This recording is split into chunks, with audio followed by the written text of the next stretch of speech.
ஜோதிட அன்பர்களுக்கு வணக்கம். நாம் சென்ற வகுப்பில் நட்சத்திரங்கள் என்றால் என்ன, நட்சத்திரங்களில் பிறந்தவர்களின் பலன்கள் என்னென்னவாக இருக்கும் என்பதை ஒரு ஆய்வு முறையில் கலந்தாலோசித்தோம். இன்றைய வகுப்பில் ஜாதக கட்டத்தில் உள்ள 12 பாவங்கள், ஒவ்வொரு பாவத்தின் பலன்கள் என்ன, ஒவ்வொரு பாவத்தின் பலன்கள் என்ன என்பதை நாம் ஆராய இருக்கிறோம். 12 பாவங்கள் உள்ள 12 வீடுகள் உண்டு. ஒவ்வொரு கட்டத்திலும், ஒவ்வொரு ராசி கட்டத்திலும் 12 வீடுகள் உண்டு. எந்த வீட்டில் லக்னம் என்று எழுதப்பட்டுள்ளதோ, லா என்று குறிக்கப்பட்டுள்ளதோ, அந்த வீடு முதல் வீடாக கொண்டு 12 வீடுகள் உள்ளன. இப்பவே மேச வீட்டை முதல் வீடாக கொண்டு நாம் இதுவரை கற்றுக்கொண்டோம். இப்பொழுது ஒவ்வொரு ஜாதகத்திலும் லா எந்த இடத்தில் உள்ளதோ அதுவே முதல் வீடு என கொண்டு ஒவ்வொரு பாவத்திலும் ஒவ்வொரு பலன்களை அறியவிருக்கிறோம்.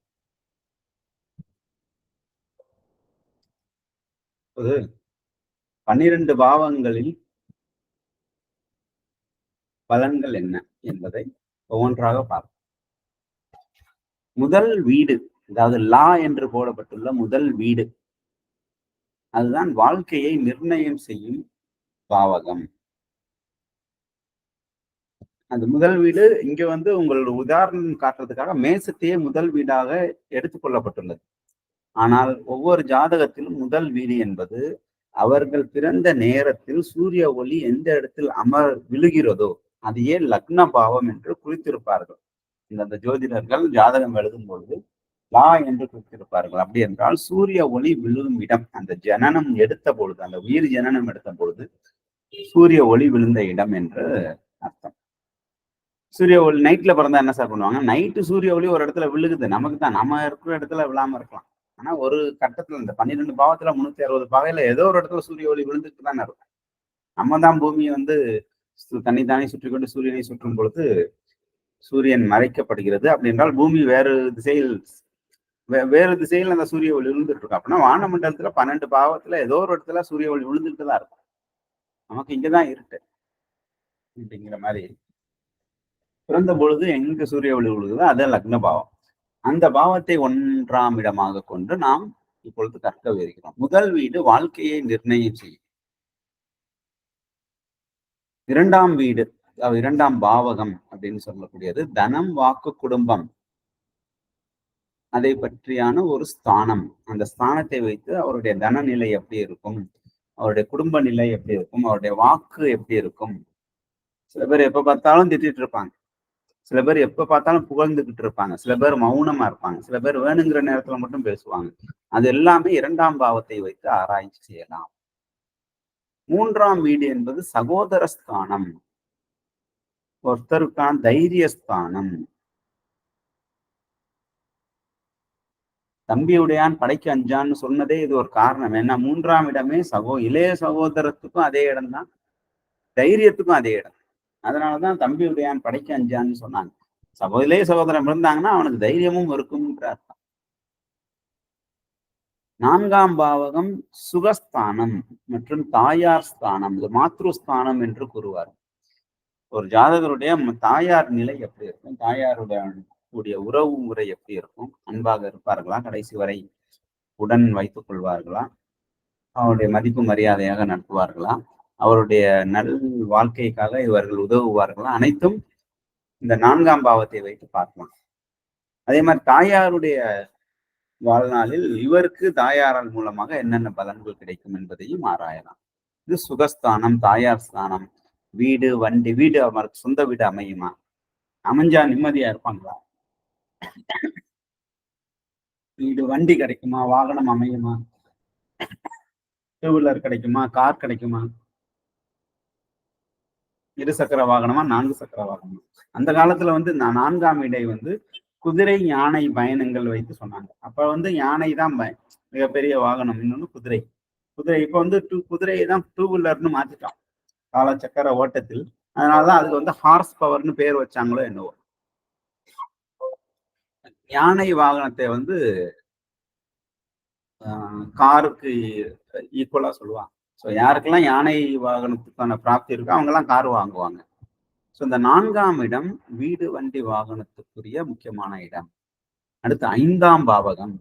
5ஆம் பாவகம் புத்திரஸ்தானம், பூர்வ புண்ணியஸ்தானம், குலதெய்வத்தையும் இது காட்டும். 5ஆம் பாவகம். ஒருத்தருக்கு எத்தனை குழந்தைகள் பிறப்பார்கள்? இப்ப வந்து காலகட்டத்துல ஒரே ஒரு குழந்தைன்னு ஆயிடுச்சு. அதுவே கேள்விக்குறி ஆயிடுச்சு. இருந்தாலும் இந்த ஜாதகத்துல 5ஆம் இடத்தை வைத்து அவர்களுக்கு குழந்தை உண்டா இல்லையா? குழந்தைகள் இருந்தாங்கன்னா எத்தனை குழந்தைகள், அதாவது அவர்களுடன் ஒட்டி உறவாடி இருப்பார்களா?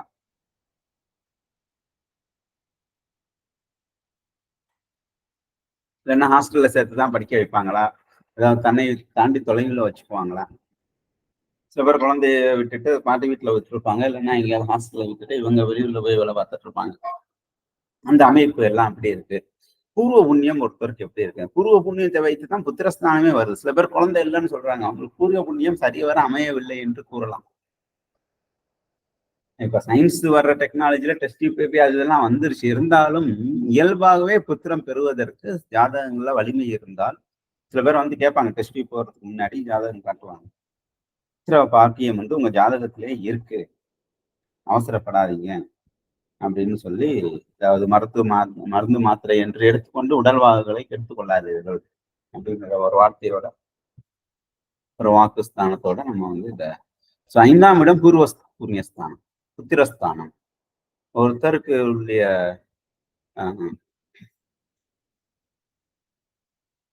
தானம் செய்வாரா அப்படிங்கிறத இந்த 5ஆம் இடத்தை வைத்தே சொல்லலாம்.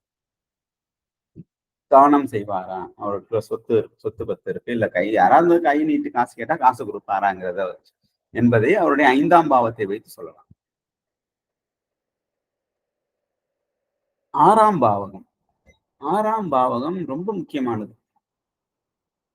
நோய், எதிரிகள், ருணம், ரோகம், சத்ரு என்று ஸ்லோகத்தில் சொல்வார்கள். ருணம், ரோகம், சத்ரு. ஈரா கடன், நோய், எதிரிகள், இவைகள் 3ஐயுமே இந்த 6ஆம் பாவத்தை வைத்து சொல்வார். தாய் மாமன் ஸ்தானம் என்றும் சொல்வார்கள். தாய் மாமன், அதாவது தாயாருடன் உடன் பிறந்தவர்கள், தாய் மாமன் ஸ்தானம். அடுத்து 7ஆம் பாவகம் களத்திரஸ்தானம், கூட்டாளி, பார்ட்னர், லைஃப் பார்ட்னரா இருக்கலாம், அல்ல பிசினஸ் பார்ட்னராகவும் இருக்கலாம், ஃப்ரெண்ட்ஸ், அது எல்லாமே நண்பர்கள் அமையும் முறை, நண்பர்களுடைய ஈடுபாடு, அவருடைய இவர் வாழ்நாளில் அவருடைய ஈடுபாடு, மனைவி, இந்த மாதிரி எல்லாம் இதுவும் 7ஆம் இடம் எதையும் பெருக்கும் ஸ்தானம். ஒருத்தருடைய வாழ்க்கையை பெருக்குவது 7ஆம் இடம். 8ஆம் இடம் ஆயுள் ஸ்தானம் அல்லது துர்ஸ்தானம் என்றே சொல்லுவார்கள். ஆனால் இதுக்கு முக்கியமான இன்னொரு பேர் வந்து அதிர்ஷ்டஸ்தானம். அதிர்ஷ்டத்துக்கு வருமா, அதிர்ஷ்டஸ்தானம் 8ஆம் இடம். ஆயுள் ஸ்தானம் என்றும் துர்ஸ்தானம் என்றும் அதிர்ஷ்டஸ்தானம் என்றும் வம்பு வழக்கு வில்லங்கம் வர்றது எல்லாமே இந்த 8ஆம் ஸ்தானத்தை வைத்து வரும்.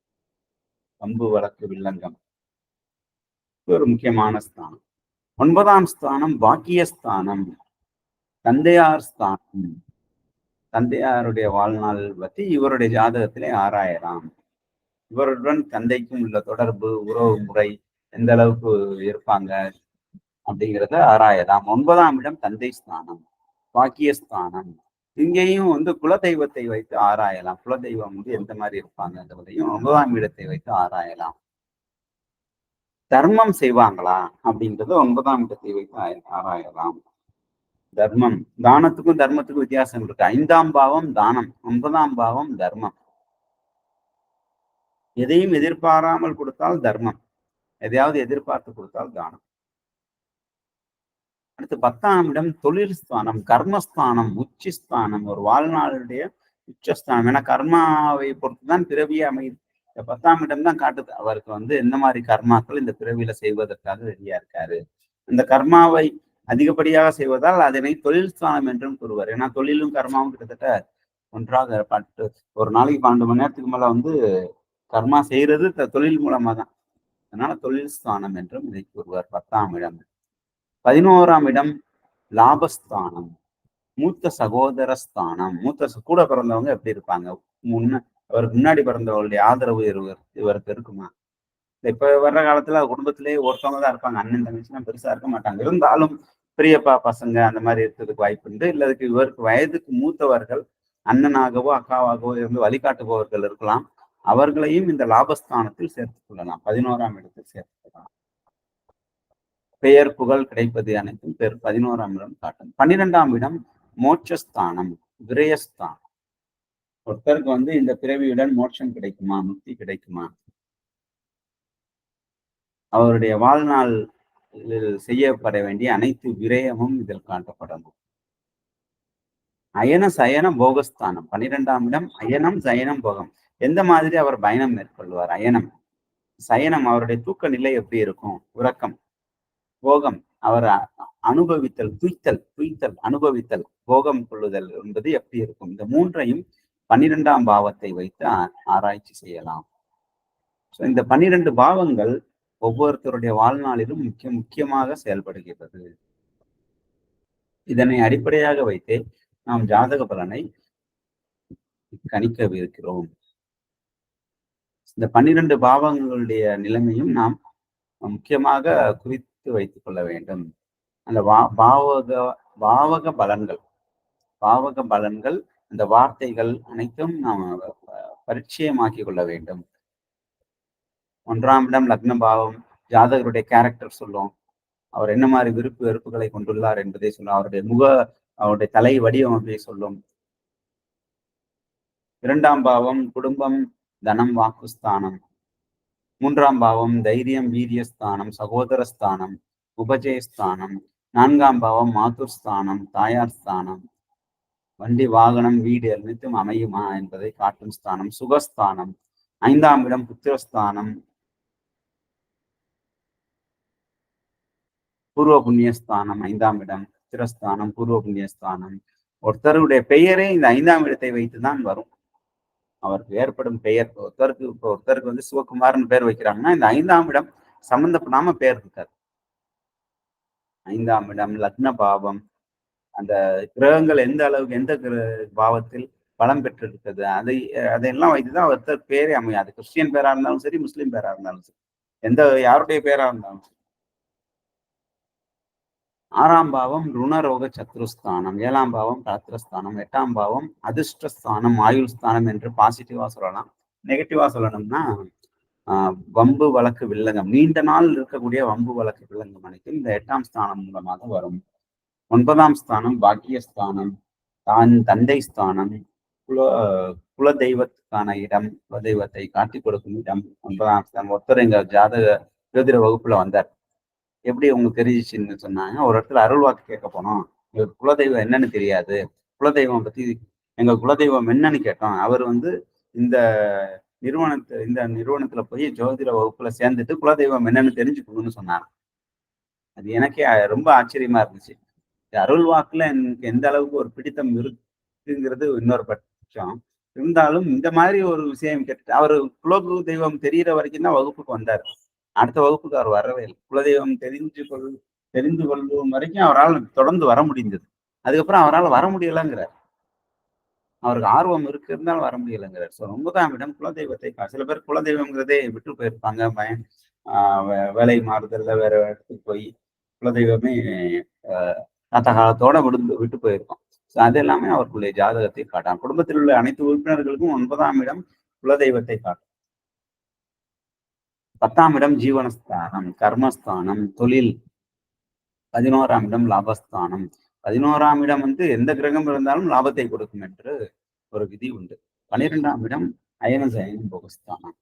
அதை நாம் தெரிந்து கொண்டு இதற்கு மேல்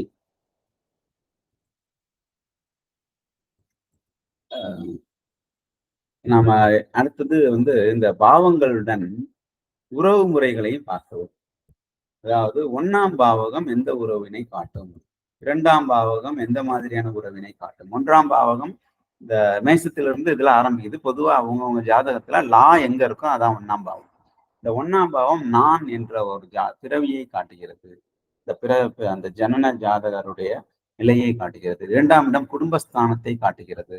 3ஆம் இடம் இளைய சகோதரம். இளைய சகோதரம் இந்த காலத்துல இல்லைன்னா அவர் பின் பிறந்த உறுப்பினர்கள் தம்பியாகவோ தங்கையாகவோ ஒரு உறவு முறையில் வந்து வழிகாட்டுபவர்களை இளைய சகோதரம் என்று குறிப்பிடலாம். அவருடைய 3ஆம் இடம் தாயார் ஸ்தானம். 5ஆம் இடம் காதலர் அல்லது காதலி, அதாவது மனம் விரும்புவ ஒருத்தரை காதல் 5ஆம் இடம் காதல் ஸ்தானம்னே சொல்லலாம். 5ஆம் பாவமும் 7ஆம் பாவமும் ஒரு தொடர்பில் இருந்தால் அவருக்கு காதல் திருமணம் நடைபெறும். சில பேர் வந்து கேட்பாங்க, காதல் திருமணம் நடைபெறுவதற்கு 5ஆம் பாவமும் 7ஆம் பாவமும் நன்முறையில் தொடர்பு பெற்றிருந்து 11ஆம் பாவமும் கை கொடுத்தால் அவருக்கு காதல் வெற்றி அடைந்து திருமணம் செய்து கொள்வார். அது நம்ம அடுத்து வர்ற வகுப்புல பார்ப்போம். இருந்தாலும் 5ஆம் பாவம் காதல் ஸ்தானம், 6ஆம் பாவம் தாய் மாமன், 7ஆம் பாவம் மனைவி, 8ஆம் பாவம் நமக்கு தூரத்துல இருந்து வர்ற இல்ல பக்கத்திலே இருக்கிற ஒரு எதிரி. அது வந்து குடும்பத்திலே இருக்கலாம், வெளியவும் இருக்கலாம். 9ஆம் இடம் அப்பா, 10ஆம் இடம் தத்து பிள்ளை. சில பேருக்கு இப்பெல்லாம் அந்த மாதிரி வருது, தத்து பிள்ளை 10ஆம் பாவம். கர்மஸ்தானம் சரியில்லைன்னா தத்து பிள்ளை வர்றதுக்கு வாய்ப்பு இருக்கு. அடுத்து 11ஆம் இடம் மூத்த சகோதரம், 12ஆம் இடம் அந்த பிறந்த இந்த பிறவியின் முழுமை அடையும் ஸ்தானம் இடம். அது குடும்ப உறுப்பினர்கள் அங்கே எங்கேயும் ஏற்றுக்கொள்ளவில்லை. ஸோ 8ஆம் இடமும் 12ஆம் இடமும் குடும்ப உறுப்பினர்கள் யாரும் வரமாட்டார்கள். மற்ற பாவங்களுக்கு குடும்ப உறுப்பினர்கள் யார் யார் என்று குறிக்கப்பட்டுள்ளது. ஸோ இத்துடன் நமது இந்த பாவகங்களின் பலன்கள் பற்றி முழுமையாக முடிவடையவில்லை. ஒரு அடிப்படை நாம் கற்றுக்கொண்டுள்ளோம். இதற்கு மேலும் நாம் தொடருவோம். இந்த பாவகங்களின் பலன்கள் ஒவ்வொரு ஜோதிட குறிப்பு படிக்கும் பொழுதும் இந்த பாவக பலன்களை தொடருவோம். அதனால் இது மிகவும் முக்கியமானது. இதனை குறிப்பெடுத்துக் கொள்ளவும், உங்க நோட்லையும் எழுதி வச்சுக்கோங்க. வேறு ஏதேனும் சந்தேகம் இருந்தால் நீங்கள் கமெண்ட் பாக்ஸ்ல போடலாம். நன்றி.